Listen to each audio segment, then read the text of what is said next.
भारतवर्ष विलक्षण तो है, इसमें कोई संदेह नहीं। नाग योनि भी देव योनि में, अमरकोश में नाग योनि को भी देव योनि माना गया। इसलिए नाग देवता होने के कारण किसी के भी देह में आविष्ट होकर संवाद कर सकते हैं। और जिसको सर्प कम से सुना है, आंखों से देखा है, जिस व्यक्ति को भयंकर नाग ने डस लिया है और फिर वो एकदम बेहोश हो गया और फिर झाड़ने फूकने वाले लोग आए और उससे फिर बुलवाते हैं, तो जिस व्यक्ति में लहर आती है, आपने नहीं देखा होगा ये तमाशा, हमने देखा है, तो उस व्यक्ति में जिसमें सर्प की लहर, विष की लहर आती है,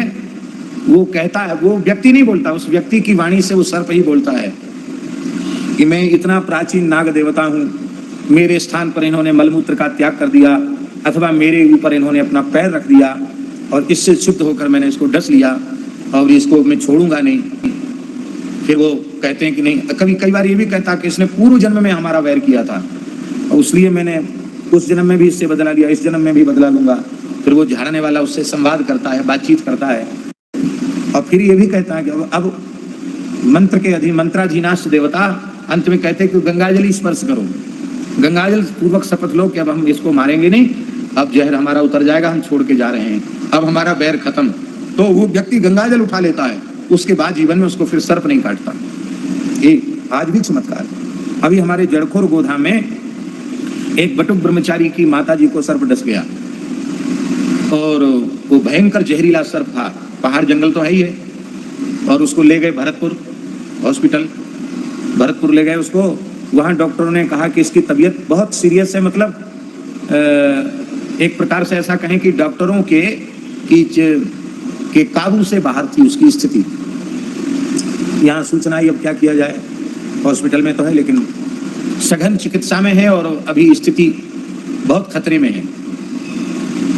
तो हम कभी वहां गए नहीं, केवल हमने सुना प्रामाणिक व्यक्तियों से कि यहाँ ग्वालियर मुरैना के क्षेत्र में ही एक रतनगढ़ की माता है, रतनगढ़ की माता, उनके नाम से नारियल उठाओ, लाल कपड़े में लपेटो और धूप बत्ती जला के कह दो कि अब इसको ठीक करो जिस व्यक्ति को सर्प ने काटा है। और हम फिर एक निश्चित तिथि, कौन सी तिथि बताइए, दिवाली, कौन पहले दूसरे दिन, अन्नकूट वाले दिन, हाँ तुम गए हो क्या, अन्नकूट वाले दिन वहां मेला लगता है, उस दिन आपको जाना पड़ेगा वो नारियल लेके। गाय को काट जाए, भैंस को काट जाए नाग, और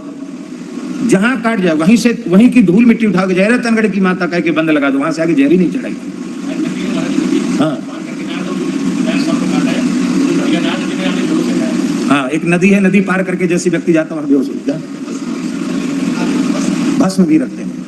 तो वो अभी तो प्रत्यक्ष चमत्कार हुआ, दो व्यक्ति न उन्होंने कभी देखा, हमने भी दर्शन नहीं किया, केवल सुनी सुनाई बात हमने बता दी और नारियल रखती वो मैया स्वस्थ होने लगी, ठीक हो गई, आ गई दूसरे दिन, तो वहां गई, वो अपने गांव चली गई। भैया नारियल ले जाना, वहां धर देना, उसको कहना